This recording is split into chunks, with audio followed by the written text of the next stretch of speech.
ஓம் Sairam. G Sairam. என் அன்பு குழந்தையே, உன்னை சுற்றி என்ன நடக்கிறது என்பதை உணர்ந்து கொள்.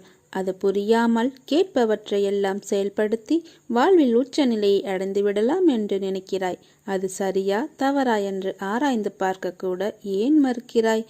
எதையும் தீர்க்கமாக அறிந்து கொள்ளாமல் வெளி தோற்றத்தை மட்டுமே வைத்து இப்படி கற்பனையில் வைத்து கொண்டிருக்கிறாய். நீ ஆசைப்படுவதை நான் குறை கூறவில்லை, ஆனால் அது நிராசையாகி மனமுடைந்து போகக்கூடாது என்பதற்காகத்தான். எந்த செயலையும் செய்வதற்கு முன் நிதானத்தோடு இரு என்று கூறுகிறேன். நம்பிக்கையும் பொறுமையும் தான் உனக்கு நல்லது செய்யும். காலதாமதமாயினும் அது நிச்சயம் நடக்கும். எனக்கு மட்டும் ஏன் எதுவும் சரியாக அமையவில்லை, என் வாழ்க்கை எப்பொழுதும் சிறப்பாக அமையும் என்ற எண்ணத்தை முதலில் விடு. உனக்கு கிடைத்த வாழ்க்கையை எண்ணி மகிழ்ச்சி கொள். ஏனெனில் உனக்கு சாதாரணமாக தோன்றும் வாழ்க்கையானது பலருக்கு கனவாக இருக்கிறது. வாழ்க்கையில் நீ உயர்ந்த நிலையை அடைய வேண்டும் என்றால் கோபத்தை குறைத்து கொள்ள வேண்டும். உதாரணத்திற்கு, ஒரு வீட்டின் அடுப்படைக்குள் பாம்பு தெரியாமல் சென்றுவிட்டது. உள்ளே உள்ள பாத்திரங்கள் மேல் மெல்ல ஊர்ந்து போகும்போது ஏதோ ஒரு கூர்மையான பொருளால் அதோட உடலில் சிறிது காயம் ஏற்பட்டது. உடனே கோபத்தோடு அங்கு இருந்த ஒரு கூரான பொருளை கடிக்க முயன்றது. அது கத்தி. இப்போது கத்தி அறுத்ததால் அதன் வாயிலிருந்து இரத்தம் வர ஆரம்பித்தது. பாம்புக்கு கோபம் தலைக்கேறி அந்த கத்தியை சுற்றி வளைத்து கொள்ளும் நோக்கத்தோடு சுத்தி இருக்க ஆரம்பித்தது. தன் பலம் முழுவதையும் சேர்த்து கடைசியில் என்ன ஆயிற்று? முழு உடலும் கத்தியால் வெட்டப்பட்டு காயமாகி இரத்தம் கொட்ட ஆரம்பித்தது. என்ன நடக்குதுன்னு புரிந்து கொள்வதற்கு முன்பே அந்த பாம்பு தனது செயலாலேயே உடல் துண்டாக்கப்பட்டு இறந்து போனது. இதேபோல் தான் நாமும் நமது வாழ்க்கையிலும் மற்றவர்கள்கிட்ட தேவையில்லாத வார்த்தைகளை உபயோகப்படுத்தி விடுகிறோம். அதன் வீரியம் நம்மையே தாக்கும்போது நாம் செய்த தவறு என்ன என்பதை உணர்ந்து விலகி போகாமல் கடினமான வார்த்தைகளை பிரயோகிக்க ஆரம்பித்து அதன் விளைவாக நமது மன நிம்மதியை இழந்து தேவையற்ற கோபம், பதட்டம், மன அழுத்தம் இவற்றால் உள்ளதையும் உடல் நலத்தையும் கெடுத்துக்கொண்டு நம்மையே இழந்து விடுகிறோம். எனவே தேவையற்ற கோபத்தை விடு. நீ இன்பமாய் வாழ்வாய். என் வார்த்தைகள் மீது நம்பிக்கை வைத்து செயல்படு. வாழ்க்கையில் நடப்பவையெல்லாம் நன்மைக்கே. உன்னை நீயே பலவீனன் என்று நினைப்பது உனக்கு பொருந்தாது. நான் ஒரு வெற்றி வீரன் என்று எப்போதும் உனக்குள்ளேயே சொல்லிக்கொள். மின்னல் வேகத்தில் உனக்குள் ஒரு புதிய மாற்றம் ஏற்படுவதை நீ காண்பாய். நம்முடைய வாழ்நாளில் அச்சம் என்பது தவிர்க்கப்பட வேண்டும். அச்சமும் பயமும் நம்முடைய முன்னேற்றத்தை தடை செய்யும். நாம் செல்லும் பாதை இருளாக இருந்தால் பயமாயிருக்கிறது என்று புலம்பி திரியாமல் அங்கு விளக்கேற்ற முயற்சிக்க வேண்டும். இல்லையெனில் வெளிச்சம் தேடி பயணிக்க துவங்க வேண்டும். தைரியமாக செயல்பட்டால் வெற்றி உறுதி. மனதில் ஏன் இவ்வளவு குழப்பம்? ஒரு இடத்தில் இப்படி நிலையில்லாமல் இருந்தால் எப்படி உன் வாழ்க்கை நீ நிம்மதியாய் வாழ்வாய்? மனதில் இருக்கும் அனைத்து பிரச்சனைகளுக்கும் காரணம் நீ. நல்லது கெட்டது என எல்லாவற்றையும் நீ குவித்து வைத்துள்ளாய். நல்ல நிகழ்வுகளை மனதில் பதிந்து இருந்தால் பிரச்சனை இல்லை. ஆனால் நீயோ எதிர்மறை நிகழ்வுகளை மனதில் பதித்து வைத்திருக்கிறாய். அதுதான் உன் எண்ணங்களையும் பாதிக்கின்றது. மறக்க வேண்டும் என்று சில விஷயங்கள் இருக்கிறது. அதுதான் உன் நிம்மதிக்கு நல்லது. இப்படி சஞ்சலம் அடைந்து இருப்பதால் தான் உன் குறிக்கோளில் நீ பயணிக்க தடுமாறுகிறாய். தெரிந்தோ தெரியாமலோ மனித உள்ளங்கள் செய்யும் தவறு இது. அதற்கு அவர்கள் சில நிகழ்வுகளை சந்தித்துதான் ஆக வேண்டும். அதற்காக பயந்து உன் வெற்றியை நோக்கிய குறிக்கோள்கள் இப்படி தடுமாறுகிறாயே. வழி என்றவுடன் உனது உச்சரித்து சொல்லி வழியை தாண்டி வருகிறாய். அதை போலவே தான் சஞ்சலமான நிலையும் உன் நிம்மதிக்கு தரும் வழிதானே. அதில் ஏன் பெயரை சொல்ல உன் நாவு வரவில்லை? துன்பத்தை கண்டு எவ்வளவு தூரம் ஓடுவாய்? ஒரு நாள் ஒரு இடத்தில் நின்று தான் ஆக வேண்டும். அந்த தருணத்தில் துன்பம் உன் கழுத்தை நிற்கும் போது திணறுவாய். அதற்கு முதலிலே அதை நீ தீர்த்து எதிர்த்து நின்று போராடு. விடாமுயற்சியுடன் கடின உழைப்பில் போராடு. நான் உன் பக்கம் இருப்பேன். என்றும் நீ ஜெயித்து நிறைவாய் வாழ்வாய். உன் பாதையில் உன் அப்பா உனக்கு துணை நிற்க மாட்டேனா? உன்னில் மாசு என்ற சொல் வராமல் நான் பார்த்து கொள்வேன். மாயை, விதி போன்ற சூழல்களால் தான் உன் மனம் சில நேரம் ரணத்தை சந்திக்கின்றது. விரைவில் அதை சரி செய்வேன். அதுவரை உனக்கு நான் கொடுக்க இருக்கும் 2 பொக்கிஷங்களை பத்திரமாக உன் மனதிலும் புத்தியிலும் வைத்து உனக்கான பாதையில் நீ பயணம் செய். என் துணை உனக்கு எப்போதும் இருக்கும். சில நேரம் என் குழந்தையின் நலனுக்காக வழிகளுடன் நடக்க வைப்பதே தீர்மான சூழலாய் அமைகிறது. ஆனால் அது நீண்ட நாள் தொடரும் அளவிற்கு நான் உன் சாய் தேவா அதை விட மாட்டேன். நீ உன்னில் பார்க்கும் அனைத்துமாய் நான் இருப்பேன். நீ ஜெயமாக எல்லா செல்வ வளங்களையும் பெற்று சீரும் சிறப்புமாய் நல்ல பெயருடன் மகிழ்ச்சியான வாழ்க்கையை பெறுவாய். உன்னை விட்டு இப்படி நகர்ந்து நிற்கிறேனே என்ற எண்ணம் எதற்கு உனக்கு? உன்னிடத்திலே நான் உன் சாய்தேவா இருக்கிறேன். பிறகு என்னை தொலைத்து விட்டேன் என்று எண்ணாதே.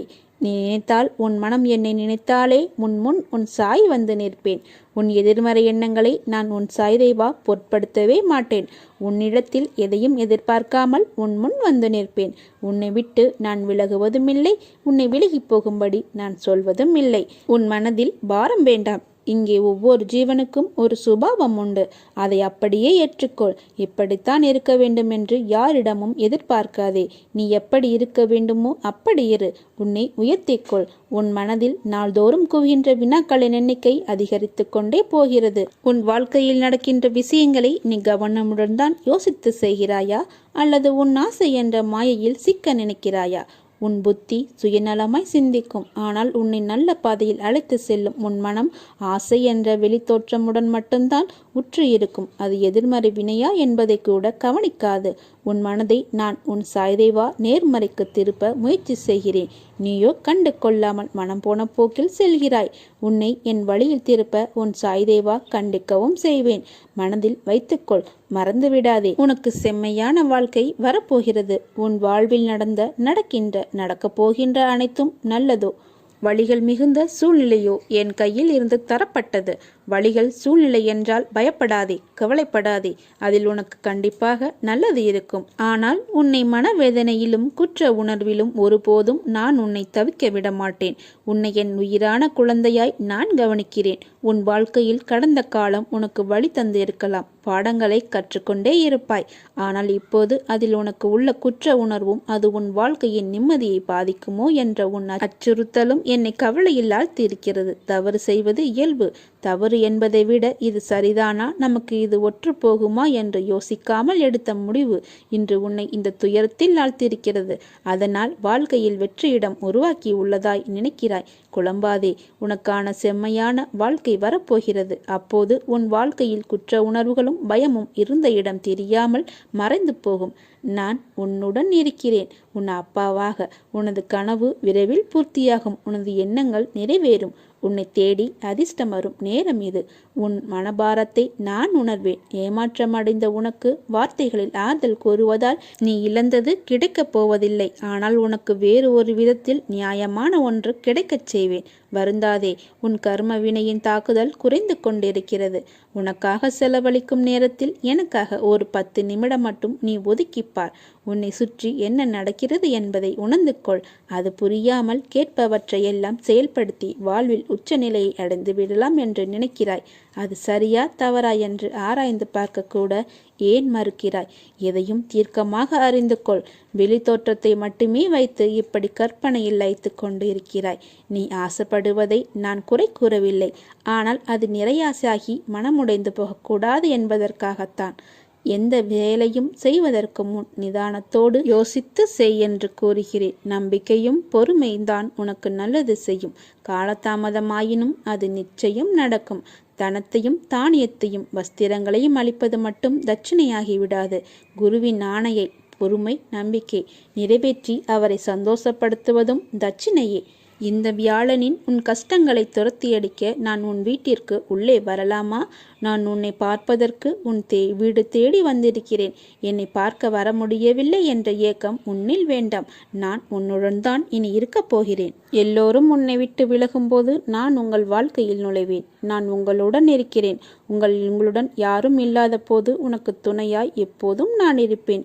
எங்கே போனாலும் கூப்பிடு. உனக்காக நான் ஓடி வருவேன். நீ கேட்பதை உனக்கு தரப்போகிறேன். எதுவாக இருந்தாலும் என்னிடம் சொல்லி செயல்படு. நீ எதை தேடுகிறாயோ அதை நீ பெறுவாய். நல்லதே நடக்கும். நீ கண்ட கனவு நிஜமாகப் போகிறது. உன்னை வெற்றி கிரீடத்தால் அலங்கரிக்கப் போகிறேன். உன் வாழ்வில் எது நடந்தாலும் அதை உன் நன்மைக்காகவே நான் நடத்துவேன் என்பதை மட்டும் நம்பினால் போதும். உன் நம்பிக்கைகளை நிறைவேற்ற நான் இருக்கிறேன். உன் மனம் சக்தி வாய்ந்தது. ஆக்கப்பூர்வமான சிந்தனையால் நேர்மறை எண்ணங்களால் உன் வாழ்க்கை வளம் பெறுகிறது. வழிகாட்டுதலுடன் உன்னுடன் பயணிப்பேன். என் பிள்ளைக்காக உன் எதிர்காலம் சிறப்பாக மாறப்போகிறது. உன் வாழ்க்கை நீ விரும்பியபடி அமையப் போகிறது. மகிழ்ச்சி பெருகப் போகிறது. நடக்கும் முன்னே நல்லதே நடக்கும் என்று நினைத்துக்கொள். நடந்த பின்னே நடந்ததும் நல்லதுக்கே என்று நினைத்துக்கொள். என் ஆசீர்வாதத்தை கவனி. விரைவில் உன் கனவு நினைவாகும். நீ நினைத்தது நடக்கும். வெற்றி கிட்டும். நான் ஏற்கனவே உன்னிடம் சொல்லிவிட்டேன், இதுதான் வாழ்க்கை என்று. அப்படி இருந்தும் நீ அடம்பிடிக்கிறாய். தற்போது இருக்கும் சூழ்நிலை உனக்கு எதிராக இருந்தாலும் அதை உனக்கு சாதகமாக நான் மாற்றுவேன். அதனால் சற்று பொறுமையாக இரு. அனைத்தும் நல்லதாகவே நடக்கும். உன்னை தேடி உனது இல்லம் வந்து கொண்டிருக்கிறேன். உன்னை தயார்படுத்திக்கொள். எனது பரிபூர்ண ஆசீர்வாதம் உனக்கு கிடைக்கப் போகிறது. அளவில்லா மகிழ்ச்சி கிடைக்கப் போகிறது. எனது காலடிப்படும் நேரம் சுபிட்சமாக மாறப்போகிறாய். இதுவரை இல்லாத அளவு பெருமளவு இரட்டிப்பு மகிழ்ச்சியுடன் இருக்கப் போகிறாய். நீ என்னிடத்தில் வைத்த கோரிக்கைகள் நிறைவேறப் போகிறது. நீ விரும்பியதெல்லாம் கிடைக்கப் போகிறது. நீ வியப்படையும் வகையில் உன் இல்லத்தில் மங்களகரமான ஒரு நிகழ்ச்சி நடக்கும். சாயி நடத்தி வைப்பேன். உன்னை நான் என் வசம் வழிபடுத்தியது இந்த ஒரு ஜென்மத்தில் மட்டுமல்ல, 7 ஜென்மமாய் நான் உன்னுடன் வாழ்க்கையில் பயணிக்கிறேன்.